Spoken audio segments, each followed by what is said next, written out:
प्रिय दर्शकों, नमस्कार। मैं आपके साथ हाजिर हूं आचार्य एच रतन। आज हम आपके लिए एक विशेष जानकारी लेके आए हैं। आपको भी सुन के बड़ा अजीब लगेगा कि क्या पूजा पाठ करने से हमेशा खुशियां ही खुशियां आती हैं? क्या दुख नहीं आते? क्या पूजा पाठ करने से व्यक्ति समृद्धशाली बन जाता है? क्या पूजा पाठ करने से ही व्यक्ति गड्ढे में डूब जाता है? और क्या पूजा पाठ करना हमारे लिए सुखकारी बनेगा या पूजा पाठ करना हमारे लिए दुखकारी बनेगा?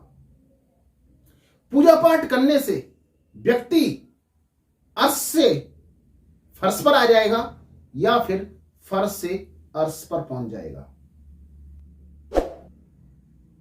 कई बार जब मैं जन्म कुंडलियां देख रहा होता हूं तो कई लोगों को मैं हिदायत देता हूं कि आपको पूजा पाठ नहीं करना चाहिए, आपको मंदिर नहीं जाना चाहिए। और कई लोगों से डंडा ठोक कर कहता हूं कि आप मंदिर नहीं गए तो बर्बाद हो जाएंगे। आखिरकार कारण क्या है? कई लोगों के सवाल आ रहे थे कि गुरुजी इस पर वीडियो दीजिए कि किसको पूजा करनी चाहिए, किसको पूजा नहीं करनी चाहिए। तो आज मैं आपको यही देने जा रहा हूं कि पूजा पाठ करना हमारे लिए कितना समृद्धशाली रहेगा, यानी किनको पूजा पाठ करना चाहिए और किसको पूजा पाठ नहीं करना चाहिए। किसके जीवन में पूजा करना दुख लेके आएगा? आप सोच रहे हो क्या बात कर रहे हैं जी, मैं बिल्कुल सत्य कह रहा हूं, ये 100% सत्य है कि किनके लिए पूजा करना दुख लेके आएगा और किसके लिए पूजा करना सुख ही सुख लेके आएगा। आपने काफी लोगों को देखा होगा, कोई व्यक्ति बिल्कुल पूजा पाठ नहीं करता, भगवान की आराधना नहीं करता, कभी एक मंत्र नहीं जपता, कभी एक अगरबत्ती धूप बत्ती तक नहीं लगाता। वो व्यक्ति जीवन में बहुत समृद्धशाली है, खुशी से जीवन जी रहा है, कोई किसी प्रकार की उसके जीवन में किसी प्रकार की कोई कमी नहीं है। और एक व्यक्ति ऐसा है जो लगातार पूजा पर पूजा किया जा रहा है, भगवान की भक्ति में लीन हो जा रहा है, भंडारे पे भंडारे लगा रहा है और तो और पाठ पर पाठ करा रहा है। जितना ज्यादा लीन हो रहा है उस व्यक्ति के जीवन से दुख नहीं जा रहे हैं, उस व्यक्ति के जीवन में दुख और बढ़ रहे हैं। कुछ तो रहस्य है जी। इस रहस्य को आज बताने वाला हूं आपको। पूरा वीडियो अंत तक जरूर देखिएगा। हमारे चैनल पर पहली बार आए हैं तो चैनल को सब्सक्राइब जरूर कर लीजिएगा, आपको ऐसी ज्ञानवर्धक और जीवन में उपयोगी जानकारी के लिए कि हमें करना क्या चाहिए। बड़ा खोज करके आपके लिए वीडियो और ढूंढ करके लानी पड़ती है कि किस टॉपिक पर आपको वीडियो दिया जाए जिससे आपके जीवन में कुछ न कुछ बदलाव हो। इसके लिए आपको जरूरी है कि आप हमारा चैनल को सब्सक्राइब करना न भूलें।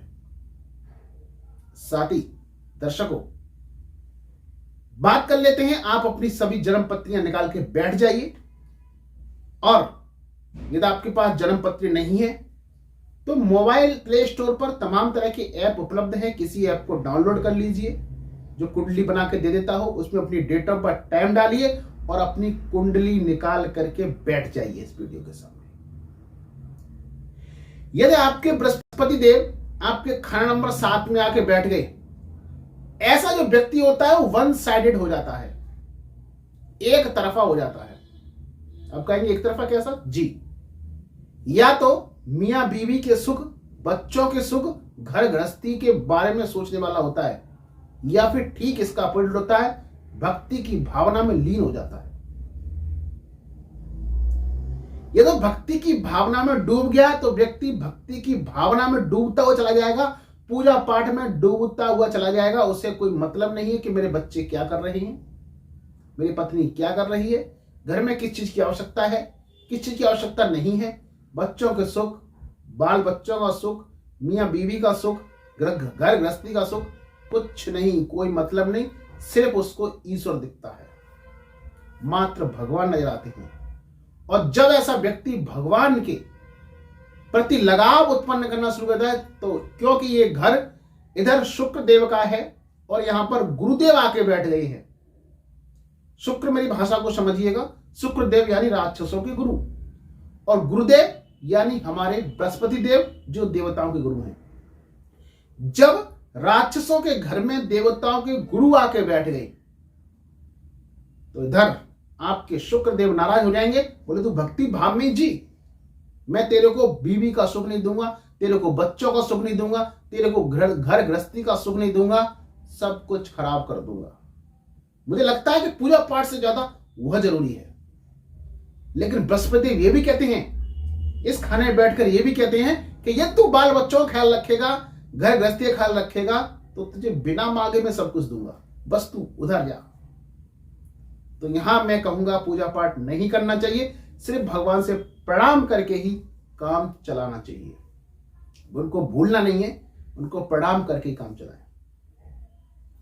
दूसरी बात करते हैं कि यदि शनिदेव खाना नंबर 7 में आके बैठ गए या शनिदेव आपके खाना नंबर 10 में आके बैठ गए हैं,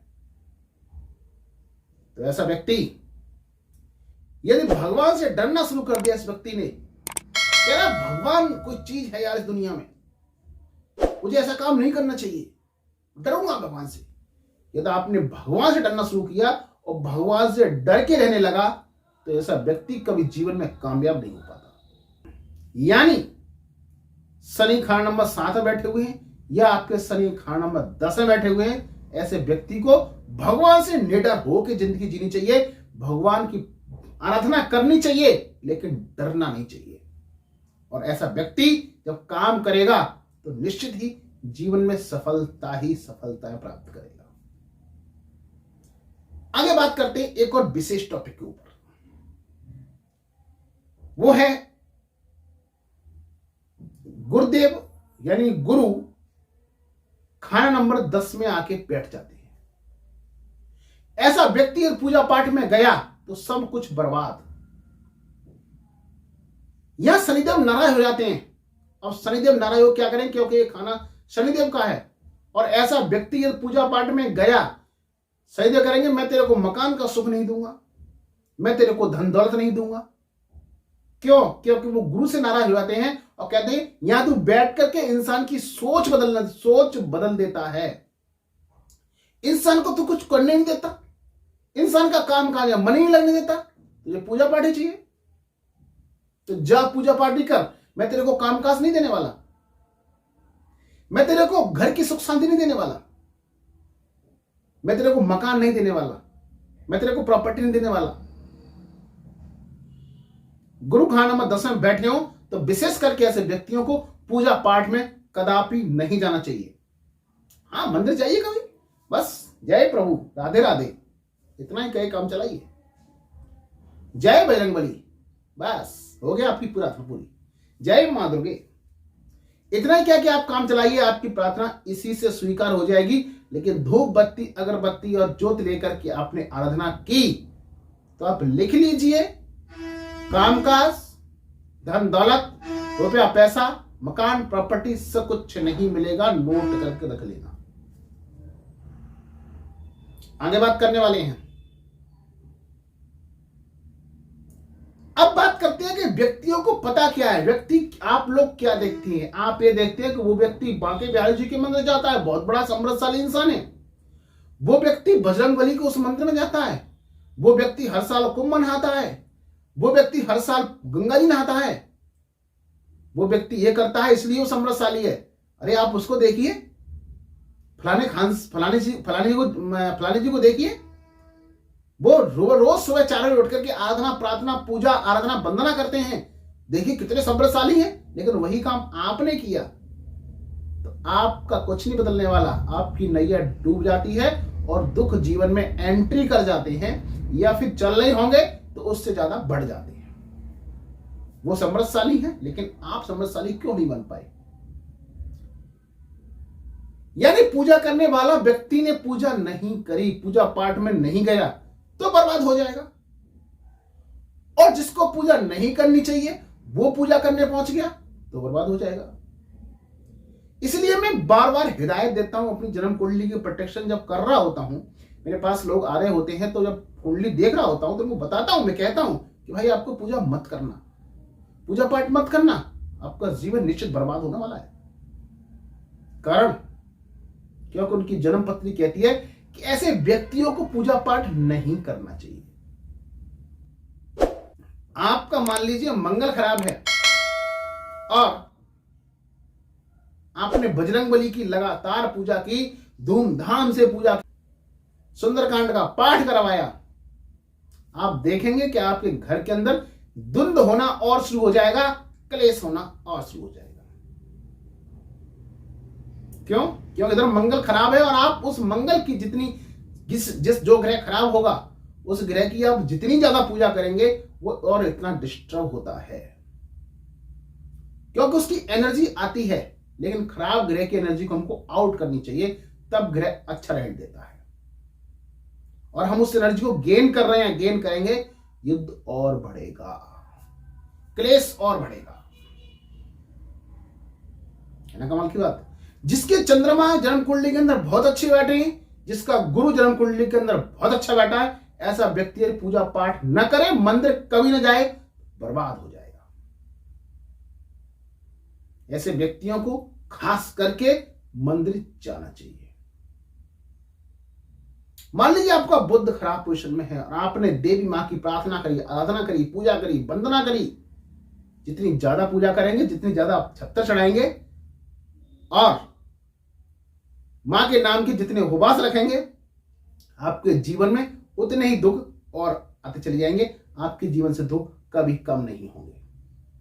बोले बाबा को ले लीजिए, आपका चंद्रमा वीक है, आपका चंद्रमा खराब है, वीक नहीं कहूंगा, खराब कहूंगा, आपका चंद्रमा खराब है, चलो आप जल चढ़ाते हैं, कहीं तक चलेगा। जल चढ़ाने से चंद्रमा अच्छा होता है, क्योंकि वहां पर एनर्जी डाउन हो रही है, एनर्जी आपसी एनर्जी निकल रही है आपकी बॉडी से। लेकिन जैसे ही आपने आरती लेके ओम जय शिव ओमकारा, आपने ये काम किया, आपने आराधना की, शिव चालीसा पढ़ा, आरती की, नोट कर लीजिए, आपको दुख के सिवाय कुछ नहीं मिलेगा, आपका मन उतना ही अशांत होना शुरू हो जाएगा। आप समझ गए होंगे कि किसको पूजा पाठ करना चाहिए और किसको पूजा पाठ नहीं करना चाहिए, पूजा पाठ किसके लिए बना है और किसके लिए पूजा पाठ नहीं बना है। कुछ व्यक्तियों के लिए पूजा पाठ बना है, कुछ व्यक्ति लिए पूजा पाठ नहीं बना है।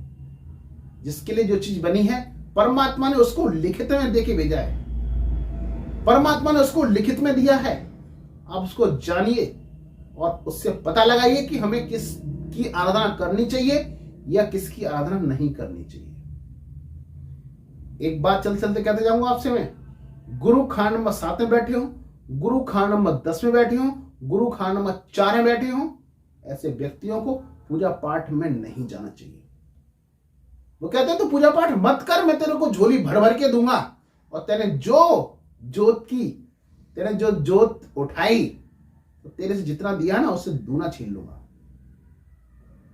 मैं ये कहा आपसे कि बुध खराब है तो पूजा मत करो, तो बुध खराब तो करना क्या चाहिए फिर? जो ग्रह खराब होते हैं उनके दान देना शुरू करो, उनके दान करने चाहिए, जो अच्छे हैं उनकी पूजा करनी चाहिए, उनके पूजा पाठ करना चाहिए, उनकी आराधना करनी चाहिए। जो आपका ग्रह खराब, मान लो शनिदेव खराब है, आपका शनि ग्रह खराब है और आपने शनिदेव के मंदिर में जाना शुरू किया, पूजा पाठ करना शुरू की, ये कॉमन चीज है। आपके जीवन में दुख उतनी ही एंट्री करेंगे और आप कहेंगे शनिदेव हमारी सुन नहीं रहे, शनिदेव हमसे क्या गलती हुई है, हम तुमसे फिर प्रार्थना करते हैं, हाथ जोड़ते हैं, दंडवत प्रणाम करते हैं, हमारी प्रार्थना को स्वीकार करो। प्रार्थना स्वीकार नहीं होगी। किसकी प्रार्थना स्वीकार होगी? आपका शनि खराब है, आप कहीं जाओ, शनि की वस्तु का दान करो, लोहा दान करो, उड़द की दाल दान करो, चने दान करो, काले चने दान करो, तवा दान करो, अंगीठी दान करो, चिमटा दान करो, दान करो। तब आपका शनि अच्छे रिजल्ट देगा। आपका शुक्र खराब है, आपने लक्ष्मी मां की दब की आराधना की, प्रार्थना की, बोले पैसा आए पैसा आए, लेकिन पैसा आने की जगह उल्टी गिनती शुरू हो गई, खर्चे और बढ़ गए। जो आ रहा वो ही जा रहा है, पहले तो बच भी रहा था, लेकिन जैसे हम लक्ष्मी जी की आराधना शुरू करी, पैसा और जाना शुरू हो गया। क्या करें? शुक्र खराब है, शुक्र के दान करना शुरू करो। गौशाला जाओ ना, गौशाला जाओ, गाय को जितना चारा मन में जितना आए, जितना आपके बजट में बनता है उतना चारा खिलाओ ना, तब आपको शुक्र की एनर्जी एनहांस होगी, पॉजिटिव एनर्जी मिलेगी, तब शुक्र काम करेगा, तब धन दौलत आएगी आपके घर में। कितनी कमाल की बात है दोस्तों। किसको पूजा करना चाहिए, किसको पूजा नहीं करना चाहिए, कितनी कमाल की बात है। यानी खराब ग्रह, जो ग्रह खराब हो गया है उसकी हमें क्या करना चाहिए, दान करने चाहिए, अच्छा उसकी पूजा करो। यानी आपके ग्रह खराब है और आप उसी की पूजा में लीन हो गए, उसी देवता की पूजा पाठ में लीन हो गए, इसका मतलब है आपने अपने दुश्मन के हाथ में बंदूक दे दिए, ले मुझे मार। तो ऐसा क्यों कर रहे हैं? सही तरीका जानिए, किसको पूजा पाठ करना चाहिए, किसको नहीं करना चाहिए। ऐसा ना हो कि आप पूजा करने से बर्बाद हो रहे हो, ऐसा ना हो कि आप पूजा पाठ करने से ही दुख झेल रहे हो, ऐसा ना हो कहीं हमारे ऋषि मुनियों ने, संतों ने संस्कार दिए हैं, उसके विपरीत देखा जाए तो ऐसा लगता है कि पाप है, मैं पाप कर रहा हूं। किसी को मना नहीं, ये सच्चाई है, ये सच्चाई है, ये सत्य है कि किसको पूजा करना चाहिए, किसको पूजा नहीं करना चाहिए। तो आपने जान लिया होगा। कोई आपके मन में क्वेश्चंस है, किसी को कुछ पूछना है अपने बारे में, कमेंट बॉक्स में कमेंट कर दीजिएगा। मिलेंगे आपसे अगली वीडियो में। चैनल को सब्सक्राइब कर लीजिएगा, आपको जानकारी अच्छी लगे तो। मिलेंगे तब तक आपसे अगली वीडियो में एक ऐसी विशेष जानकारी के साथ। तब तक के लिए मुझे इजाजत दीजिए।